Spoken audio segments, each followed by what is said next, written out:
Hello मेरे प्यारे दोस्तों, आप सभी को एग्जाम स्टडी चैनल पर स्वागत है। तो आज हम इस वीडियो में सीखने वाले हैं पाइथागोरस त्रिकोण यानी पाइथागोरस प्रमेय क्या होता है, इसका उपयोग कहाँ करते हैं, ये सब हम आज इस क्लास में सीखेंगे। तो अगर आप भी पाइथागोरस प्रमेय नहीं जानते हैं क्या होता है, तो आपको सिर्फ क्या करना है, इस वीडियो को शुरू से एंड तक वॉच करना है।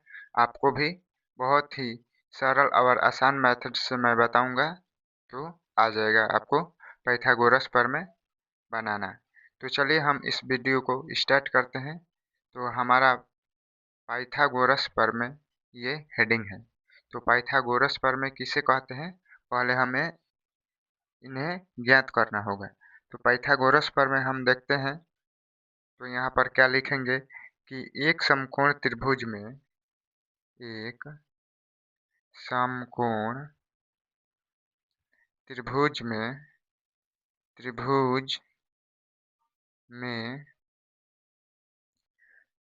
कोण का वर्ग कोण का वर्ग अभी मैं आपको सब बताऊंगा कि कोण क्या होता है, आधार क्या होता है तथा लंब क्या होता है।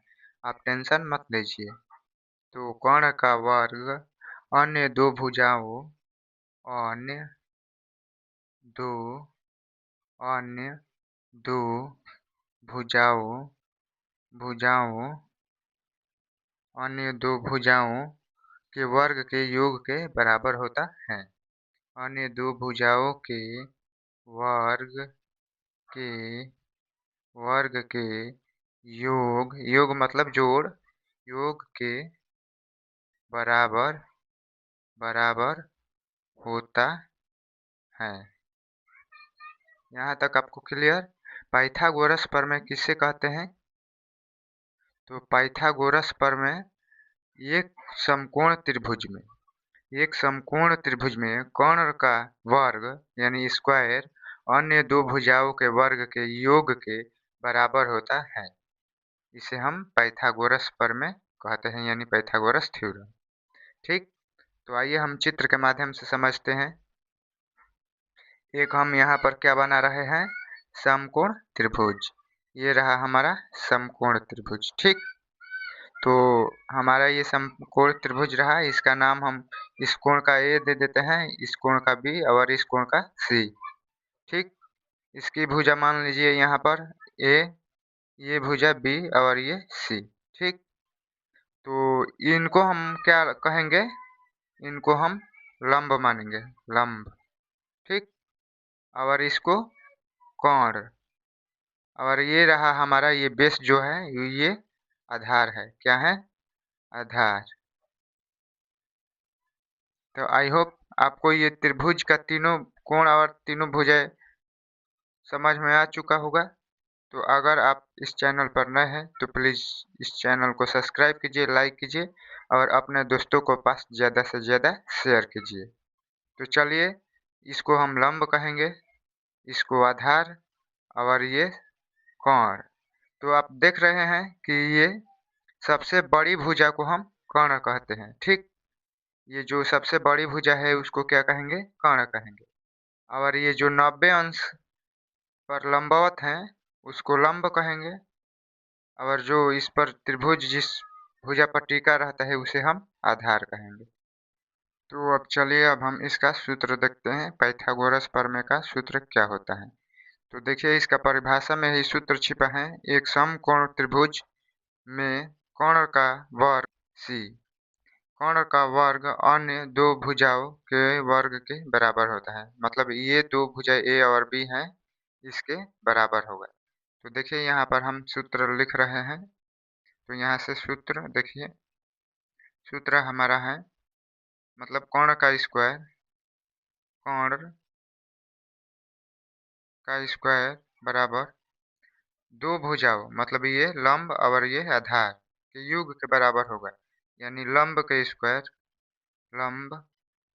स्क्वायर प्लस आधार के स्क्वायर योग के बराबर होता है। यहाँ पर आप देखिए योग दिया है यानी जोड़ के बराबर होता है। तो आधार का स्क्वायर, यही हमारा पाइथागोरस प्रमेय है। क्या है, पाइथागोरस प्रमेय।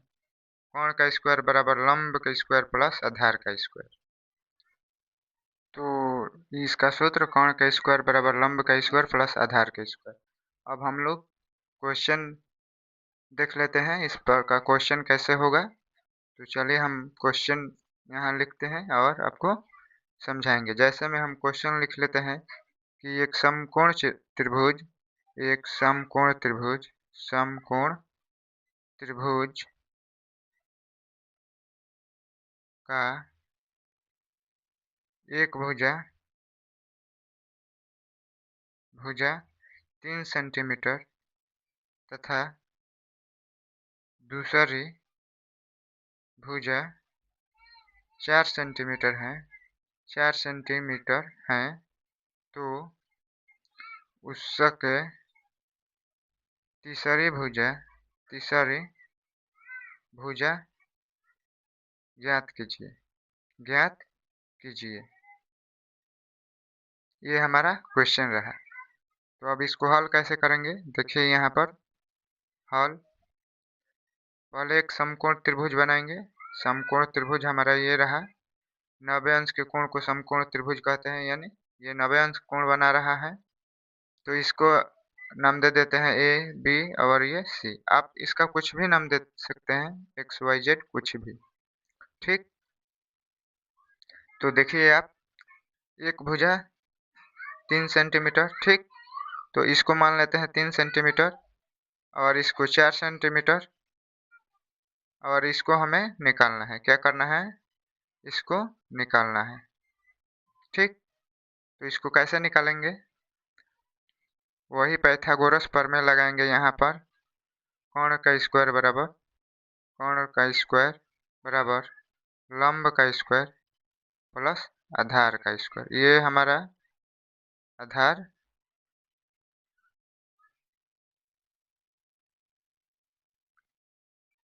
का स्क्वायर, ये हमारा रहा पाइथागोरस प्रमेय यानी सूत्र। तो आप देखिए यहाँ पर लंब क्या है, लंब यहाँ पर 3 है, क्योंकि हम लोग इसको लंब मानते हैं। यहाँ पर लिख लीजिए, ये लंब रहा, ये आधार और ये रहा हमारा कोण। तो देखिए यहाँ पर हमें कोण निकालना है, तो इसको मान लेते हैं कोण का स्क्वायर बराबर लंब कितना है, यानी 3 का स्क्वायर प्लस आधार कितना है, 4 का स्क्वायर। तो चलिए अब 3 का स्क्वायर करेंगे तो कितना होगा, 9 प्लस 4 का स्क्वायर करेंगे तो 16।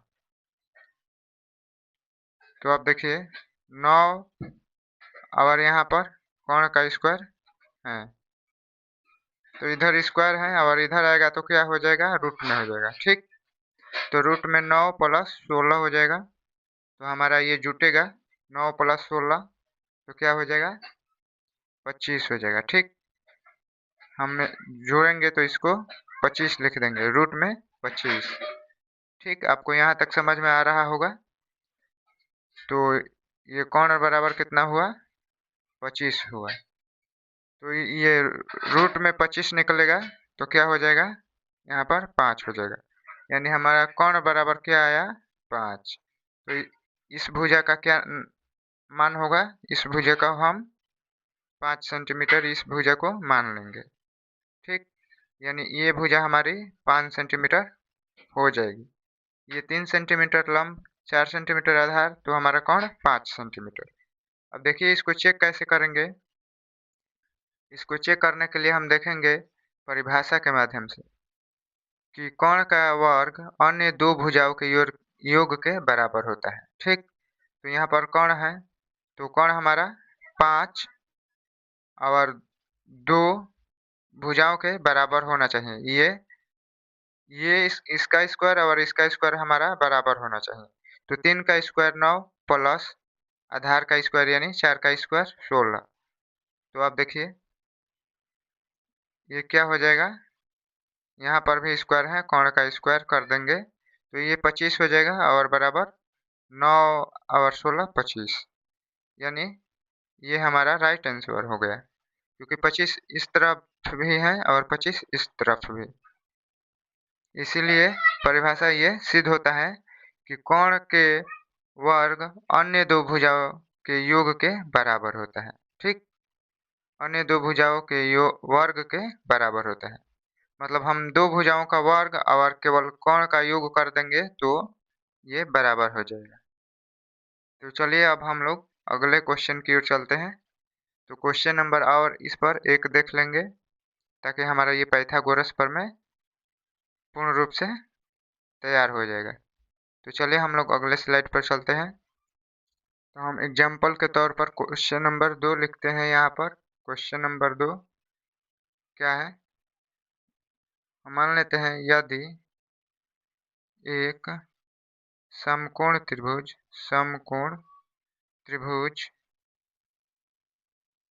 एक समकोण त्रिभुज की दो भुजाएं कितनी है? दो भुजाएं हम मान लेते हैं 14 और 21 हैं। तो तीसरी भुजा ज्ञात कीजिए। तीसरी भुजा ज्ञात कीजिए। हमें तीसरी भुजा ज्ञात करना है। ठीक, तो आइए यहाँ पर अब हल देखते हैं। हल क्या है? एक समकोण यहाँ पर त्रिभुज बना लेते हैं। तो एक समकोण त्रिभुज हमारा बनकर तैयार हुआ। इसको ए मानेंगे, इसको बी और इसको सी। हम इसको यानी लंब को 14 और ये आधार को 21 मान लेते हैं। तो हमारा तीसरी भुजा ये निकालना है, यानी कोण निकालना है। लंब का मान दिए हैं और आधार का मान दिया है। तो फिर हम यही सूत्र लगाएंगे, कोण का स्क्वायर यानी k का स्क्वायर प्लस बराबर l का स्क्वायर यानी लंब का स्क्वायर प्लस a का स्क्वायर यानी आधार का स्क्वायर। ठीक, तो हम कोण को k से निरूपित कर देंगे और l को l लंब हो जाएगा और a आधार हो जाएगा। ठीक, शॉर्टकट में। तो ये देखिए, कोण हमें निकालना है यानी k का मान निकालना है। l स्क्वायर यानी लंब की जगह पर हमारा कितना है? तो 14 है। तो 14 का स्क्वायर प्लस 21 का स्क्वायर हो जाएगा। ठीक, तो 21 का स्क्वायर हो जाएगा। तो ये देखिए 14 का स्क्वायर क्या होगा हमारा? तो 14 का स्क्वायर आपको नहीं मालूम है तो आप क्या करेंगे, इसको गुणा कर देंगे। यहाँ पर देख लीजिए 14 में 14 से गुणा करके स्क्वायर हमारा पता चल जाएगा। 14 चौका 56 के 6 हासिल 5 और 14 5 19 यानी 196 प्लस 21 का स्क्वायर क्या होगा? तो 21 गुणा 21 यानी 21 से कम 1 हासिल 2 और 21 दूना 42 और 2 44 यानी 441 हमारा 21 का वर्ग हो जाएगा 441। तो अब इसको जोड़ देंगे यहाँ पर k का स्क्वायर। तो यहाँ पर k बराबर ये रूट में आ जाएगा, क्या आ जाएगा? 196 प्लस 441। ठीक, अब इसको जोड़ देते हैं। तो इसको जोड़ेंगे तो 6 1 7 9 4 13 के 3 हासिल 1 और ये 4 1 5 5 1 6 ये हमारा 637 हो जाएगा k का मान। ठीक, तो k का मान 637 हो जाएगा रूट में। तो यही हमारा क्या हो जाएगा? आंसर हो जाएगा, यानी k की जगह पर हम 637 पुट कर सकते हैं। यानी कोण हमारा कितना हो जाएगा रूट में? 637। तो आई होप आपको ये क्वेश्चन समझ में आ चुका होगा। तो आप इस चैनल पर नए हैं तो प्लीज़ सब्सक्राइब कीजिए। जय हिंद, जय भारत।